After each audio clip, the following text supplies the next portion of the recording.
Hi guys, welcome back to Nebula Fox Toy Reviews. You've got me as William Afton again. Like I said in the previous video, it's pretty much William Afton all of this month. Today, we're going to be taking a look at some Godzilla x Kong figure sets. These are relatively new out. They're not the newest, I'm a wee bit behind with getting to these, but they're new-ish. So we've got two double packs. So we have Godzilla versus Shimo, and we also have Kong versus Skar King. Now, it says on these boxes that the figures in these sets are exclusives. You can see me over the top of them. The actual molds aren't exclusive to this set, it's more the paint jobs. So yeah, it's the paint jobs that are exclusive to this set. Because these figures, so we've got Shimo and Godzilla Evolved, and then we've got Kong with the Beast Club. Excuse me. So we've got Kong with the Beast Club and Skar King there. These are the same figures that were released way back when the film first came out, so the basic figures for that.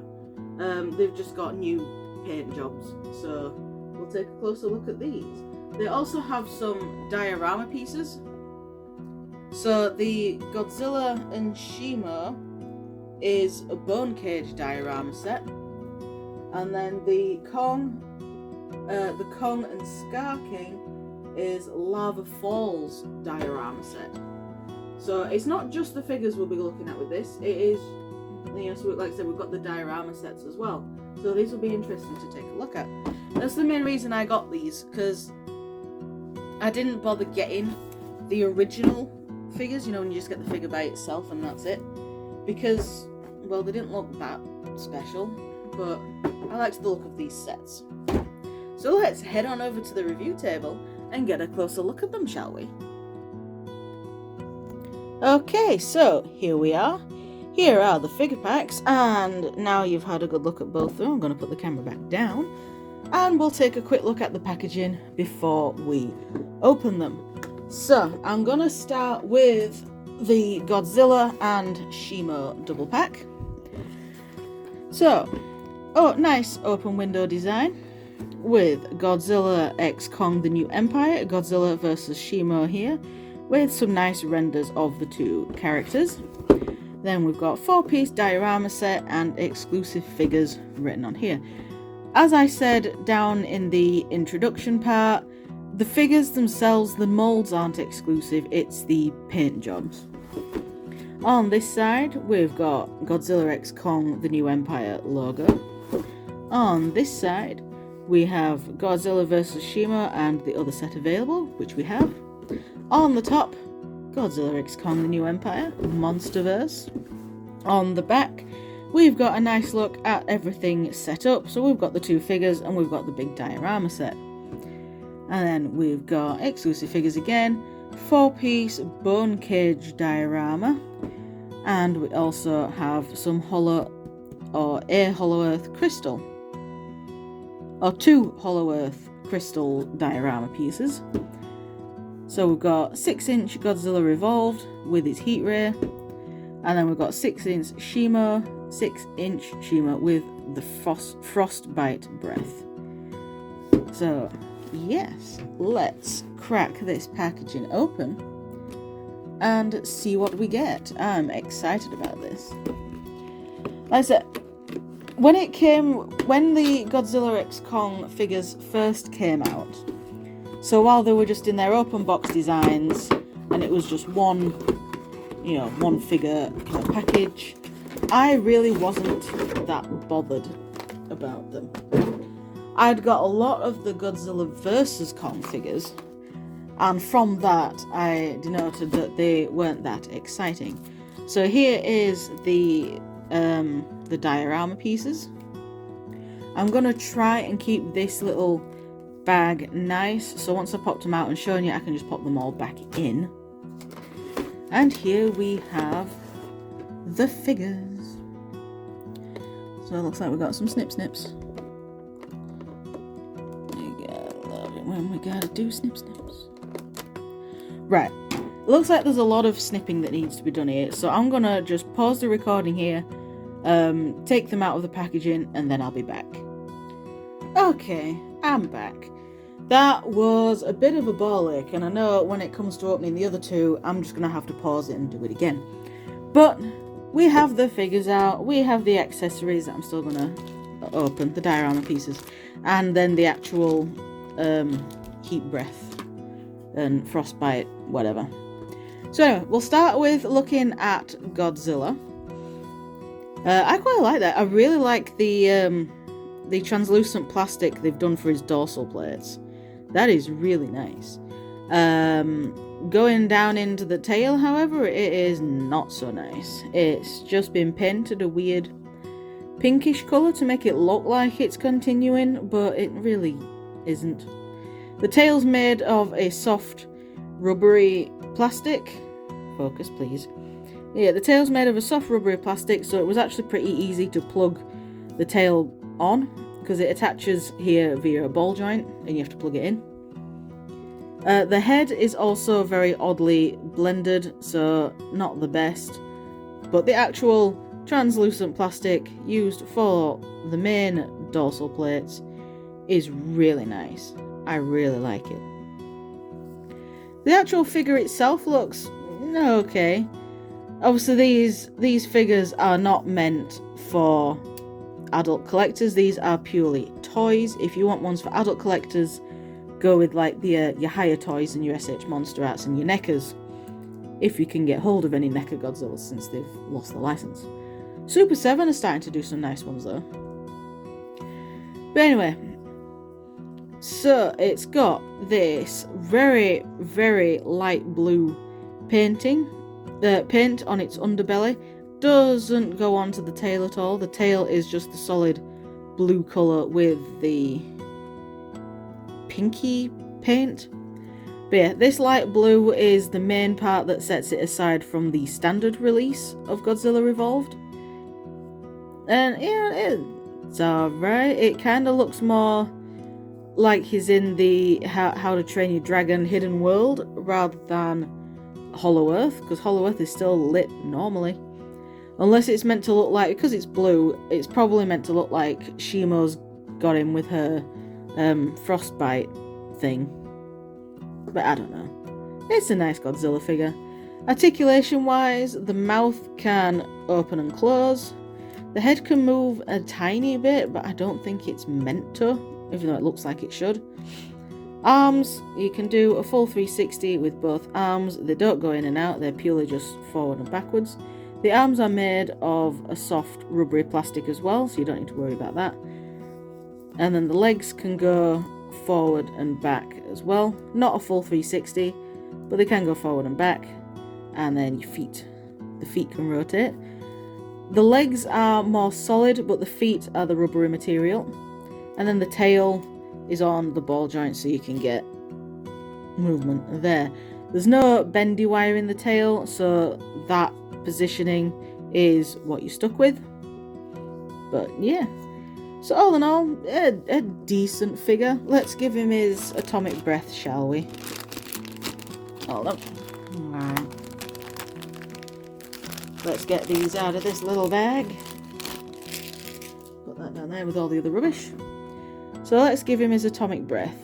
So it looks like it fits into his mouth with this little peg. It's made from the same translucent plastic that his dorsal plates are made from. So it looks like it just plugs into his mouth. That. Does it go that way or does it go...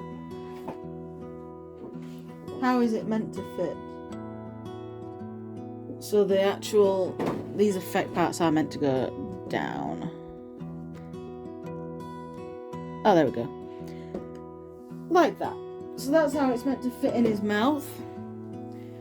So you've got like the splash effects going down over the jaw, over the bottom jaw. Then it just comes in. There's a peg in his head. Basically, it plugs into his brain. And that's how he looks. You know, it looks pretty decent. I do like the little like splashback effect that goes around the mouth. I quite like it. Let's put him over there.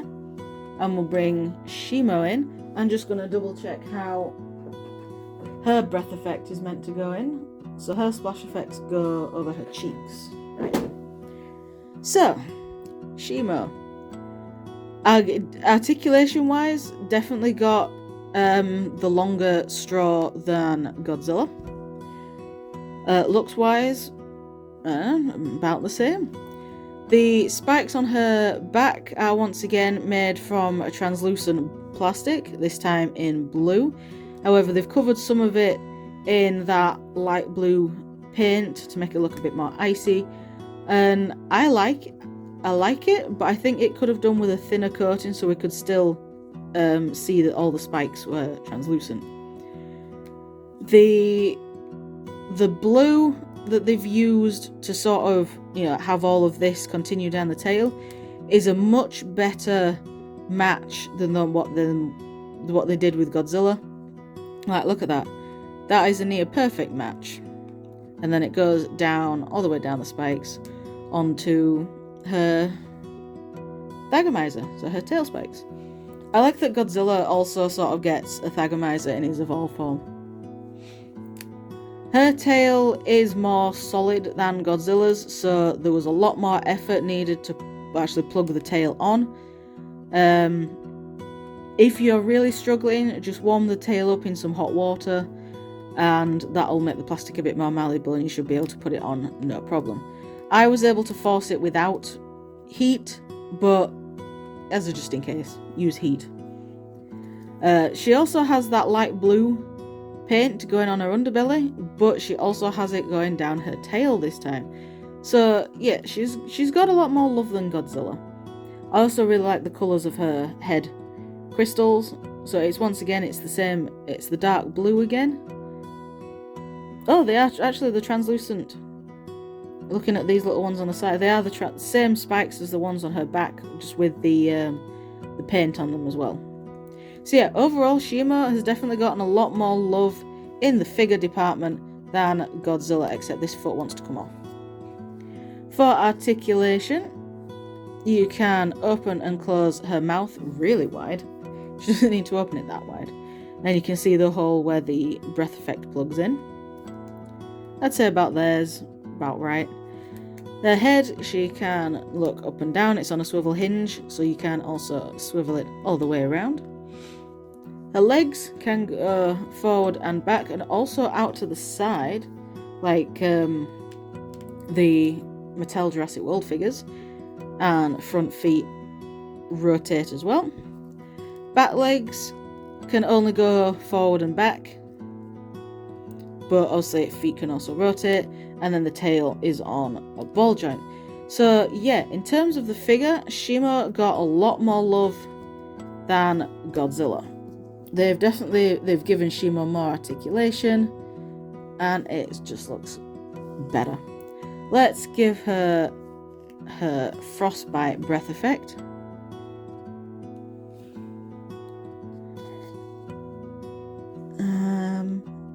Yeah, that looks about right. So just open the mouth as wide as you need to actually get it plugged in.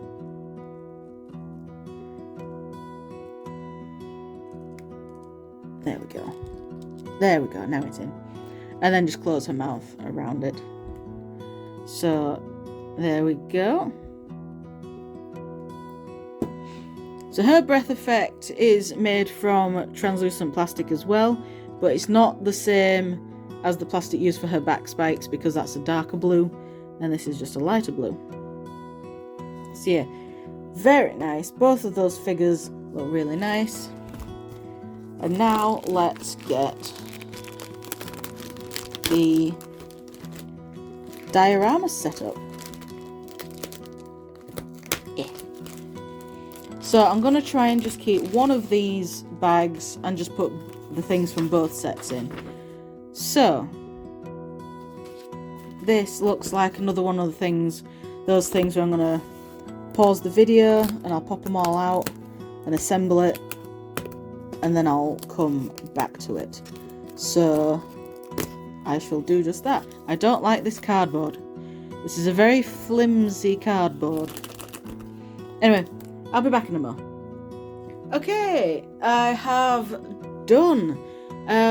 They were a little confusing. The instructions were not the clearest of things, but you know we got it sorted. So we have 2 hollow earth crystals. It is honestly some of the flimsiest cardboard ever. So if you have little kids that are playing with this, these will most likely survive 1 play, and then that's it, they'll be going in the bin. Obviously, adult collectors, which are what these videos are more aimed towards, adult collectors, we can set these up as nice diorama pieces. So we've got 2 crystals, and then we have the bone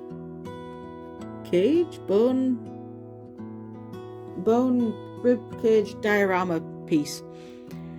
These 2 pieces do slot together, so you can either have them as one big piece or you can have them separately. I think I'm going to have them as one piece because it looks nice.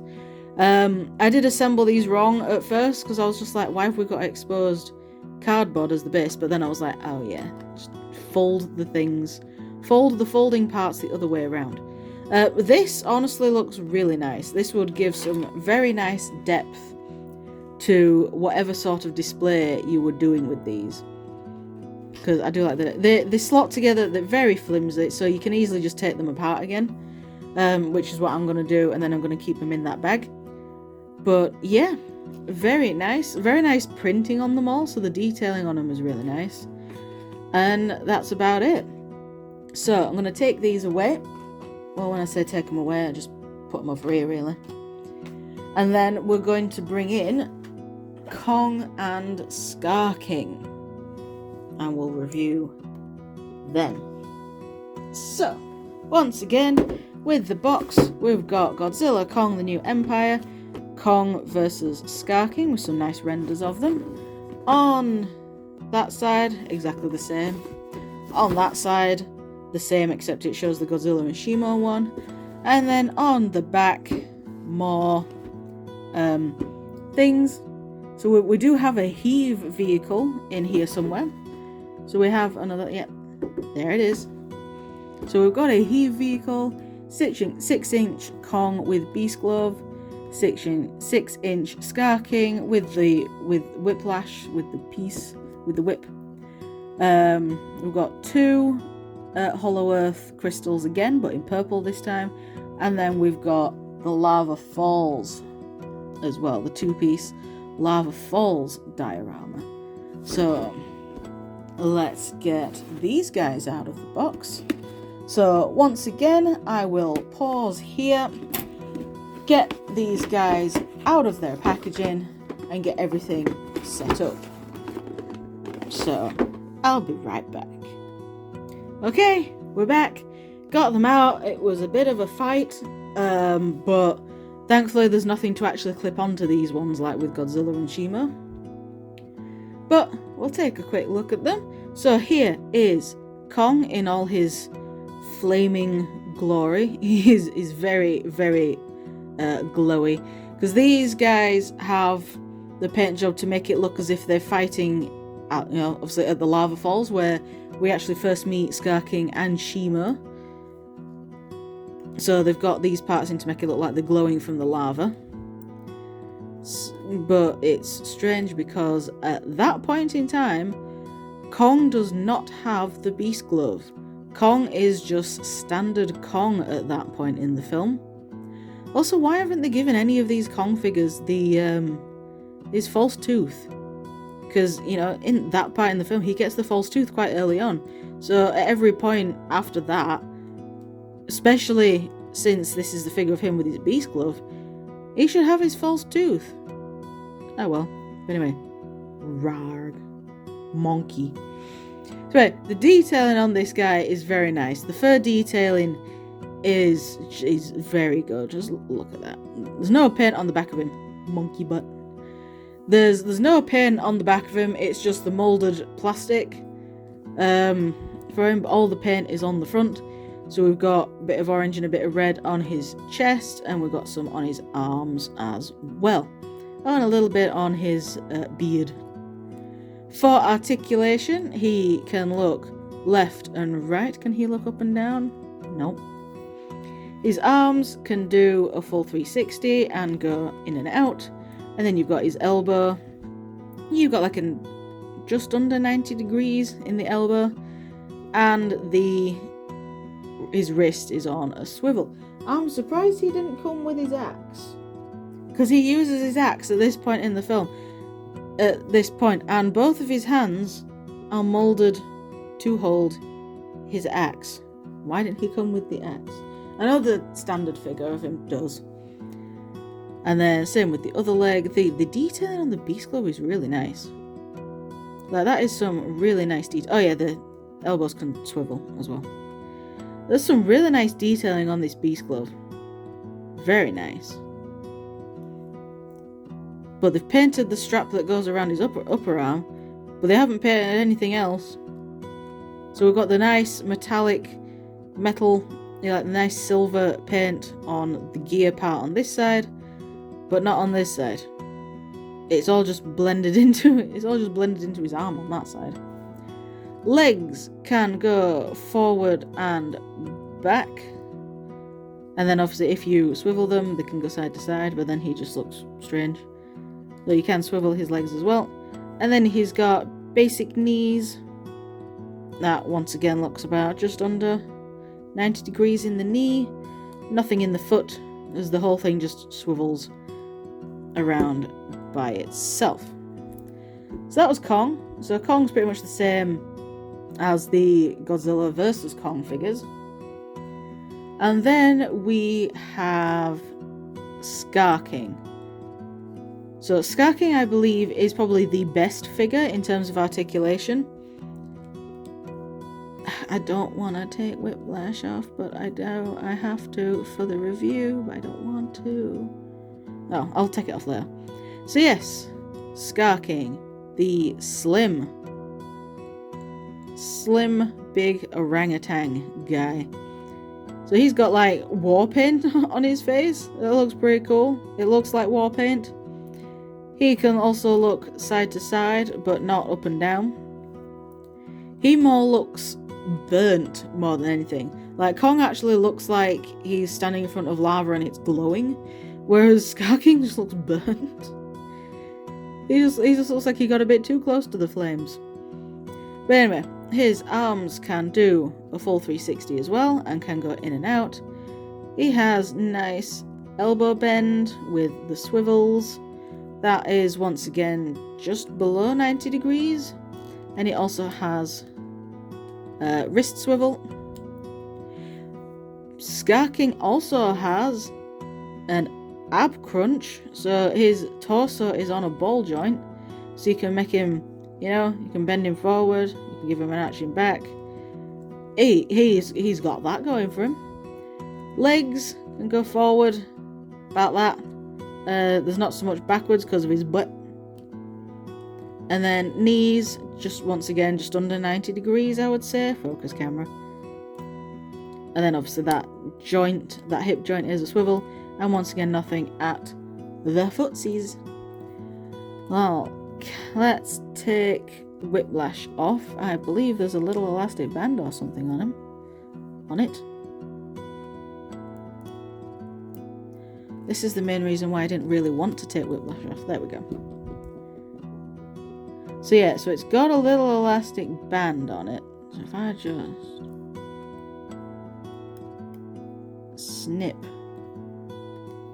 snippity snips, I might not even need to snip. There we go. I didn't even need to snip. Oh, that's a pop.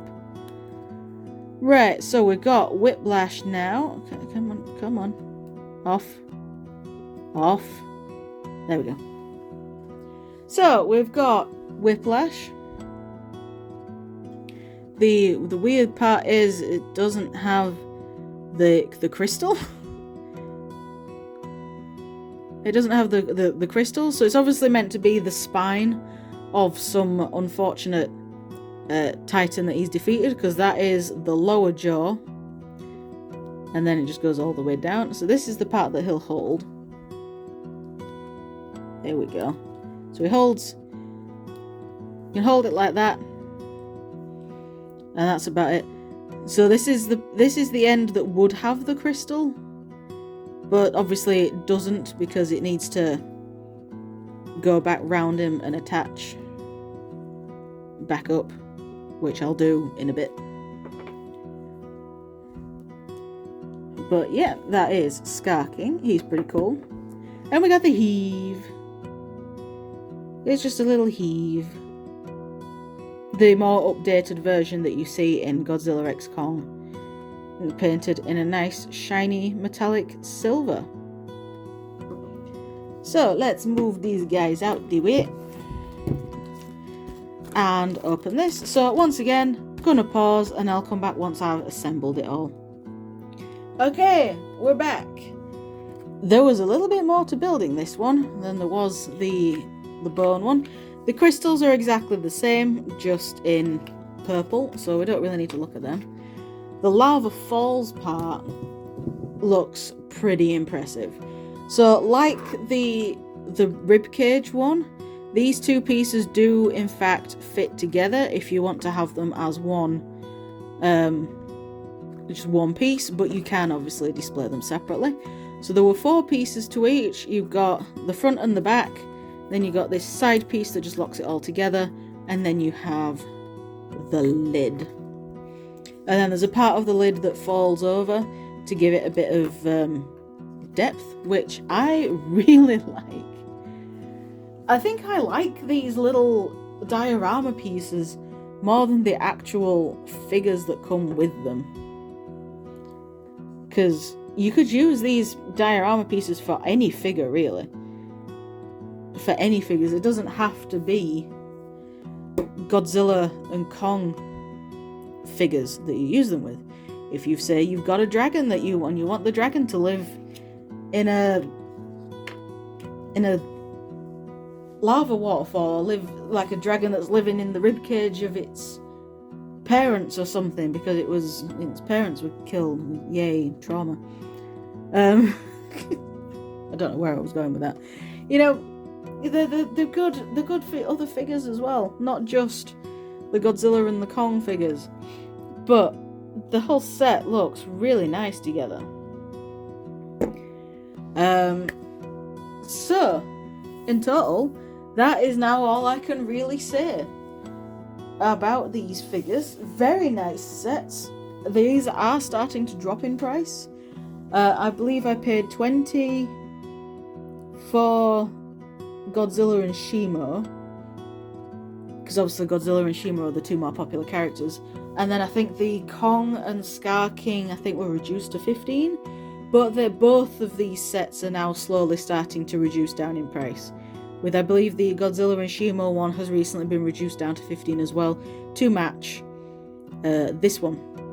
So for the 30 quid for both of these with everything you get, I would say these are worth it. They're definitely more worth it if you never got, like me, if you never got the original releases of all these figures. If you did and you're buying these, you're pretty much just buying them for the diorama pieces, which for 30 quid, not worth it. But if you're getting them and you're new to these figures, then hell yeah, 30 quid is definitely worth it, because I believe these figures retail for about £13 each when they first released them, and they've been stupidly reduced now because everywhere's overstocked. But at first they were about £13 each, which is, you know, say £26 for just the figures. So add another £4 for the diorama pieces. I'd say these sets were a bargain if you managed to find them reduced. Anyway, thank you very much for watching, and I shall see you all in the next video, whatever that'll be. Bye!